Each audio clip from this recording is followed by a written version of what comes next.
And so he left, as he had come, a shadow swept away by the wind. He had already gone through the door when I remembered that I had noticed his son running beside me. I had forgotten, and so had not mentioned it to Rabbi Eliyahu. But then I remembered something else. His son had seen him losing ground, sliding back to the rear of the column. He had seen him, and he had continued to run in front, letting the distance between them become greater. A terrible thought crossed my mind. What if he had wanted to be rid of his father? He had felt his father growing weaker, and, believing that the end was near, had thought by this separation to free himself of a burden that could diminish his own chance for survival.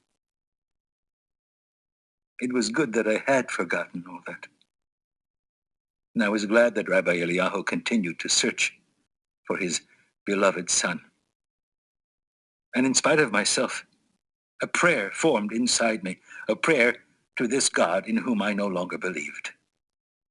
O God, Master of the universe, give me the strength never to do what Rabbi Eliyahu's son has done. There was shouting outside in the courtyard. Night had fallen, and the SS were ordering us to form ranks. We started to march once more. The dead remained in the yard, under the snow, without even a marker, like fallen guards. No one recited Kaddish over them. Sons abandoned the remains of their fathers without a tear. On the road it snowed and snowed. It snowed endlessly. We were marching more slowly. Even the guards seemed tired. My wounded foot no longer hurt, probably frozen. I felt I had lost that foot. It had become detached from me like a wheel fallen off a car. Never mind. I had to accept the fact. I would have to live with only one leg. The important thing was not to dwell on it, especially now. Leave those thoughts for later. Our column had lost all appearance of discipline. Everyone walked as he wished, as he could. No more gunshots. Our guards surely were tired. But death hardly needed their help. The cold was conscientiously doing its work. At every step, somebody fell down and ceased to suffer. From time to time, SS officers on motorcycles drove the length of the column to shake off the growing apathy. Hold on, we're almost there. Courage, just a few more hours. We're arriving in Gleiwitz. These words of encouragement, even coming as they did from the mouths of our assassins, were of great help. Nobody wanted to give up now, just before the end, so close to our destination. Our eyes searched the horizon for the barbed wire of Gleiwitz. Our only wish was to arrive there quickly. By now it was night. It had stopped snowing. We marched a few more hours before we arrived. We saw the camp only when we stood right in front of its gate. The capos quickly settled us into the barrack. There was shoving and jostling as if this were the ultimate haven, the gateway to life. People trod over numbed bodies, trampled wounded faces. There were no cries, only a few moans. My father and I were thrown to the ground by this rolling tide. From beneath me came a desperate cry. "You're crushing me! Have mercy!" The voice was familiar. "You're crushing me! Mercy! Have mercy!" The same faint voice, the same cry I had heard somewhere before. This voice had spoken to me one day. When? Years ago? No, it must have been in the camp. "Mercy!" Knowing that I was crushing him, preventing him from breathing, I wanted to get up and disengage myself to allow him to breathe, but I myself was crushed under the weight of other bodies. I had difficulty breathing. I dug my nails into unknown faces. I was biting my way through, searching for air. No one cried out. Suddenly, I remembered Juliek, the boy from Warsaw who played the violin in the Buna orchestra. "Juliek, is that you? Eliezer, the 25 whiplashes, yes, I remember." He fell silent. A long moment went by. "Juliek, can you hear me, Juliek?" "Yes," he said feebly. "What do you want?" He was not dead. "Are you all right, Juliek?" I asked, less to know his answer than to hear him speak to know he was alive. "All right, Eliezer, all right. Not too much air. tired. My feet are swollen. It's good to rest, but my violin... I thought he'd lost his mind. His violin? Here? What about your violin? He was gasping. I'm afraid they'll break my violin. I brought it with me. I could not answer him. Someone had lain down on top of me, smothering me. I couldn't breathe through my mouth or my nose. Sweat was running down my forehead and my back. This was it, the end of the road, a silent death, suffocation. No way to scream, to call for help. I tried to rid myself of my invisible assassin. My whole desire to live became concentrated in my nails. I scratched. I fought for a breath of air. I tore at decaying flesh that did not respond. I couldn't free myself of that mass weighing down my chest. Who knows? Was I struggling with a dead man? I shall never know. All I can say is that I prevailed. I succeeded in digging a hole in that wall of dead and dying people. A small hole through which I could drink a little air. "Father, are you there?" I asked as soon as I was able to utter a word. I knew that he could not be far from me. "Yes," a voice replied from far away, as if from another world. "I'm trying to sleep." He was trying to sleep. Could one fall asleep here? Wasn't it dangerous to lower one's guard even for a moment when death could strike at any time? Those were my thoughts when I heard the sound of a violin in a dark barrack where the dead were piled on top of the living. Who was this madman who played the violin here at the edge of his own grave? Or was it a hallucination? It had to be Juliek. He was playing a fragment of a Beethoven concerto. Never before had I heard such a beautiful sound in such silence. How had he succeeded in disengaging himself, to slip out from under my body without my feeling it? The darkness enveloped us. All I could hear was the violin. And it was as if Juliek's soul had become his bow. He was playing his life. His whole being was gliding over the strings. His unfulfilled hopes, his charred past, his extinguished future. He played that which he would never play again. I shall never forget Juliek. How could I forget this concert given before an audience of the dead and dying? Even today, when I hear that particular piece by Beethoven, my eyes close, and out of the darkness emerges the pale and melancholy face of my Polish comrade bidding farewell to an audience of dying men. I don't know how long he played. I was overcome by sleep. When I awoke at daybreak, I saw Juliek facing me, hunched over, dead. Next to him lay his violin, trampled, an eerily poignant little corpse.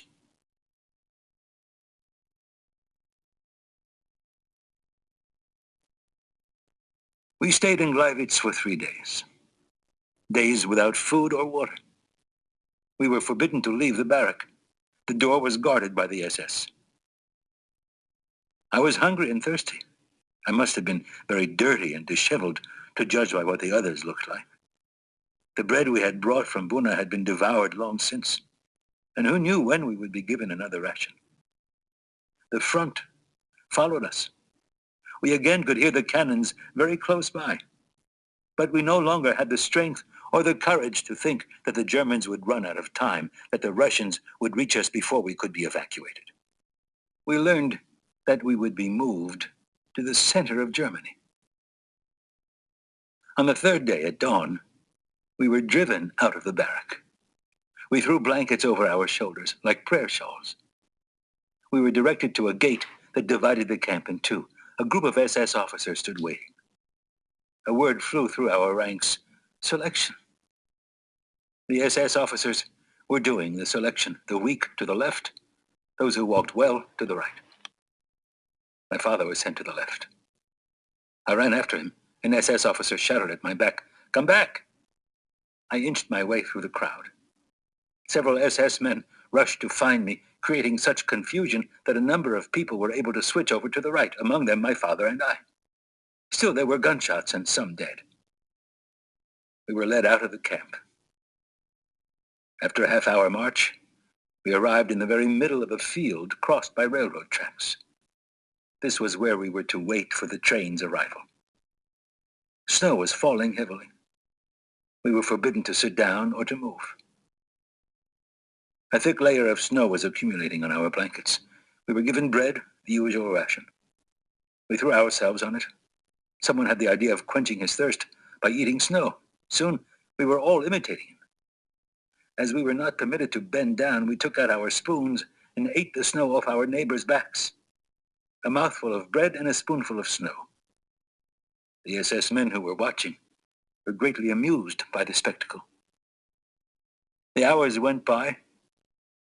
Our eyes were tired from staring at the horizon, waiting for the liberating train to appear. It arrived only very late that evening. An infinitely long train composed of roofless cattle cars. The SS shoved us inside, 100 per car. We were so skinny. When everybody was on board, the convoy left. Pressed tightly against one another, in an effort to resist the cold, our heads empty and heavy, our brains a whirlwind of decaying memories, our minds numb with indifference. Here or elsewhere, what did it matter? Die today or tomorrow or later? The night was growing longer, never ending.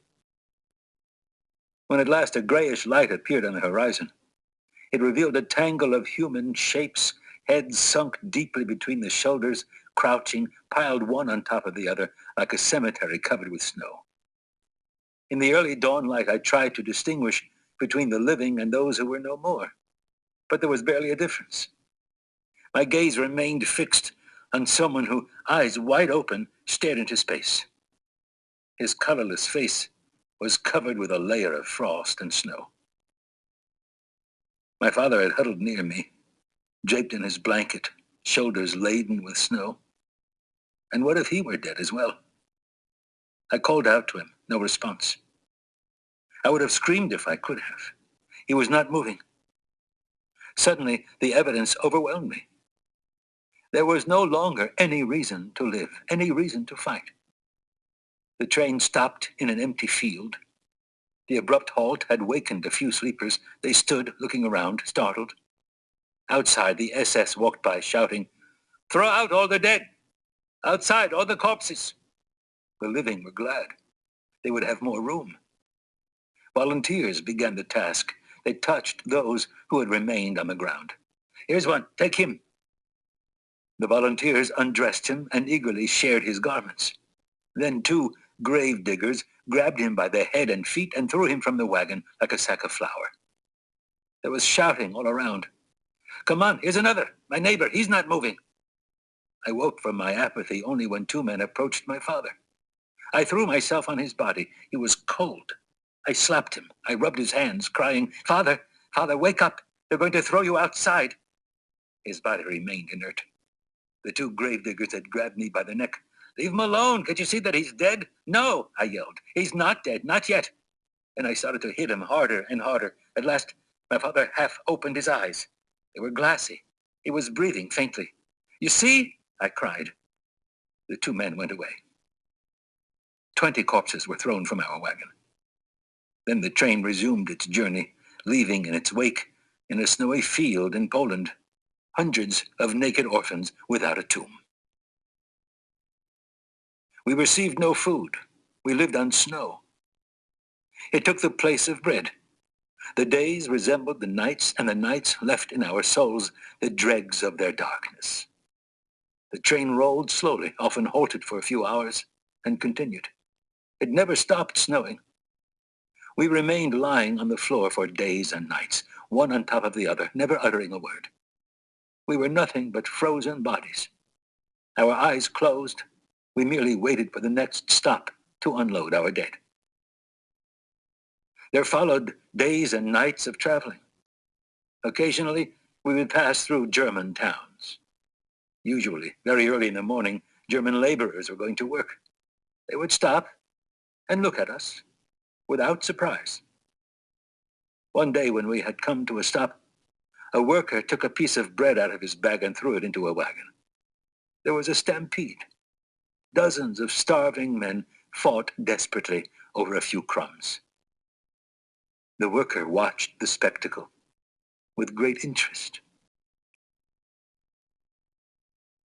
Years later, I witnessed a similar spectacle in Aden. Our ship's passengers amused themselves by throwing coins to the natives who dove to retrieve them. An elegant Parisian lady took great pleasure in this game. When I noticed two children desperately fighting in the water, one trying to strangle the other, I implored the lady, "Please don't throw any more coins." "Why not?" said she. "I like to give charity." In the wagon where the bread had landed, a battle had ensued. Men were hurling themselves against each other, trampling, tearing at and mauling each other. Beasts of prey unleashed animal hate in their eyes. An extraordinary vitality possessed them, sharpening their teeth and nails. A crowd of workmen and curious passers-by had formed all along the train. They had undoubtedly never seen a train with this kind of cargo. Soon, pieces of bread were falling into the wagons from all sides, and the spectators observed these emaciated creatures ready to kill for a crust of bread. A piece fell into our wagon. I decided not to move. Anyway, I knew that I would not be strong enough to fight off dozens of violent men. I saw, not far from me, an old man dragging himself on all fours. He had just detached himself from the struggling mob. He was holding one hand to his heart. At first, I thought he had received a blow to his chest. Then I understood. He was hiding a piece of bread under his shirt. With lightning speed, he pulled it out and put it to his mouth. His eyes lit up. A smile, like a grimace, illuminated his ashen face, and was immediately extinguished. A shadow had lain down beside him, and this shadow threw itself over him. Stunned by the blows, the old man was crying, "Mayor, my little mayor, don't you recognize me? You're killing your father. I have bread for you too, for you too." He collapsed, but his fist was still clutching a small crust. He wanted to raise it to his mouth, but the other threw himself on him.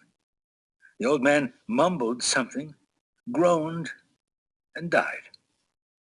Nobody cared. His son searched him, took the crust of bread, and began to devour it. He didn't get far. Two men had been watching him. They jumped him. Others joined in. When they withdrew, there were two dead bodies next to me, the father and the son. I was 16. In our wagon, there was a friend of my father's, Mayor Katz. He had worked as a gardener in Buna, and from time to time had brought us some green vegetables. Less undernourished than the rest of us, detention had been easier on him. Because he was stronger than most of us, he had been put in charge of our wagon. On the third night of our journey, I woke up with a start when I felt two hands on my throat trying to strangle me. I barely had time to call out, "Father." Just that one word. I was suffocating. But my father had awakened and grabbed my aggressor. Too weak to overwhelm him, he thought of calling Mayor Katz. Come quickly, someone is strangling my son." In a few moments, I was freed. I never did find out why the stranger had wanted to strangle me. But days later, Mayor Katz told my father, "Shlomo, I am getting weak. My strength is gone. I won't make it." "Don't give in," my father tried to encourage him. "You must resist. Don't lose faith in yourself." But Mayor Katz only groaned in response, "I can't go on, Shlomo. I can't help it. I can't go on." My father took his arm, and Mayor Katz, the strong one, the sturdiest of us all, began to cry. His son had been taken from him during the first selection, but only now was he crying for him. Only now did he fall apart. He could not go on. He had reached the end. On the last day of our journey, a terrible wind began to blow, and the snow kept falling. We sensed that the end was near, the real end. We could not hold out long in this glacial wind, this storm. Somebody got up and yelled, "We must not remain sitting. We shall freeze to death. Let's get up and move." We all got up. We all pulled our soaked blankets tighter around our shoulders, and we tried to take a few steps to shuffle back and forth in place. Suddenly, a cry rose in the wagon, the cry of a wounded animal. Someone had just died. Others, close to death, imitated his cry, and their cries seemed to come from beyond the grave. Soon, everybody was crying, groaning, moaning, cries of distress hurled into the wind and the snow. The lament spread from wagon to wagon. It was contagious. And now hundreds of cries rose at once, the death rattle of an entire convoy with the end approaching. All boundaries had been crossed.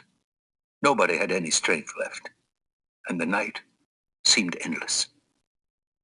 Mayor Katz was moaning, "Why don't they just shoot us now?" That same night, we reached our destination. It was late. The guards came to unload us.